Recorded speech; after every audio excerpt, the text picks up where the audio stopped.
I told you today, Cody, I would give you $10,000 if you could find a sub 2 deal. Where would you go to find it? Like almost guaranteed to find a sub 2 deal. I mean, fastest ways initially it comes to my head. Zillow for sale by owners, finding the FSBA for sale by owners that they just bought the property within the last year. They have no equity, so they can't even sell it on the open market. That would be the first place I would go. Second place would be expired listings or canceled listings, which I would look at the people that bought it within the last year and are now just trying to sell it, no equity again, because they can't sell it any other way without writing a check to sell the property. And then my third option would be going to pre-foreclosures. There we go. I would choose pre-foreclosures number one, because I mean, if you think about it, the majority of the deals, I'd say 60-70% of the sub 2 deals we've bought were in some sort of foreclosure situation. Yeah, for sure. Right. So I would go to batchleads.io/pace, get your discount. And then I would go in there and pull a list of foreclosure properties. Cody, is that pretty easy to do actually?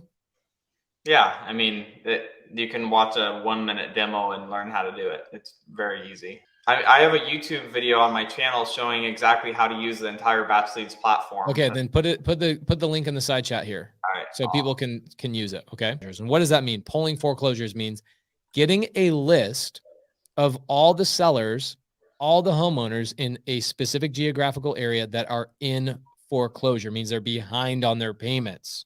Okay. It's one of the easiest ways to get deals, but it's going to cost you some money. And that's a big challenge for a lot of people. It says, newbie question, how do you pay arrears? Do you just write a check to the bank? No. Yes, Josh, actually, we borrow the money from a private investor. All of our sub 2 deals are done with no money. Okay. So a lot of times when you're brand new, people think, oh my gosh, the arrears, the closing costs, the cleanup, the renovation, the this, that, and the other. I got to spend all this money to get the property up and going. That is not how Cody and I do it. Cody and I do it by borrowing money from our uncles or our aunts or our sisters or our cousins. Okay. Whoever it's from, we borrow money. We've done it on credit cards as well. And we'll borrow that money on those types of deals. We've done a lot of deals, zero down, zero cash out of pocket with no lenders, done a lot of those deals. But when a deal does actually require you to catch up the arrears, you do not send the money to the bank. You open escrow, right? You work with a title company and the title company sends the money to pay off the arrears. Okay. How has Subject 2 changed our investment strategy, and how much faster can you buy properties with Subject 2? I mean, it just shortens the curve, especially when you're just getting started in the business. Like, you're able to actually buy deals. Like, you can go contract a seller tomorrow, close within a week to 2 weeks, and you're the owner of that property. And you could have that as a rental. You can have that as an Airbnb within a couple of weeks.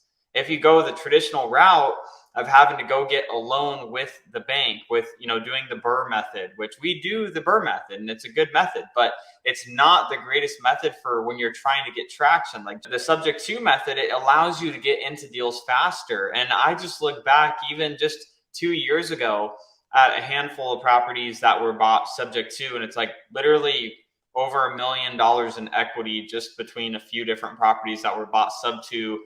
Private money lenders funded them, not with our debt either. And we got all the benefit of that.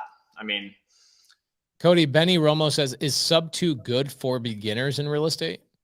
Yeah, 100%. I mean, if you're a beginner that has no money, you should do sub 2 and sell those deals to other investors that have money.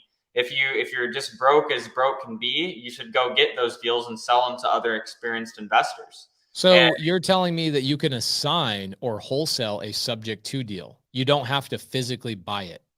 100%. 100%.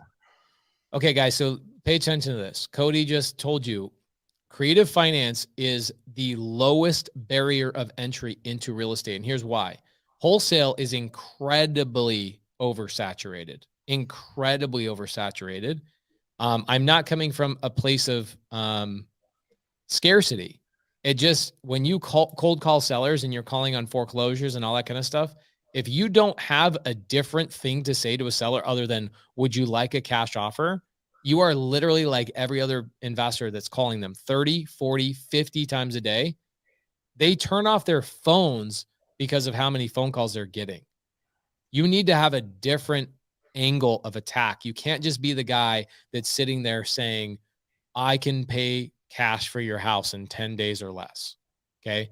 Creative finance. Do we wholesale, guys? Do we do cash deals? Yes, all the time. Cody and I and Matt, our business partner in our real estate wholesale business, we do wholesale deals all the time. But creative finance gives you an angle and a level of competition above your competition where you're just like, you walk into appointments feeling like you're a god. You're like, watch me get this contract because I'm offering more money than anybody else. Okay. Yes, it's not only for beginners, it is like the easiest way to get your first deal.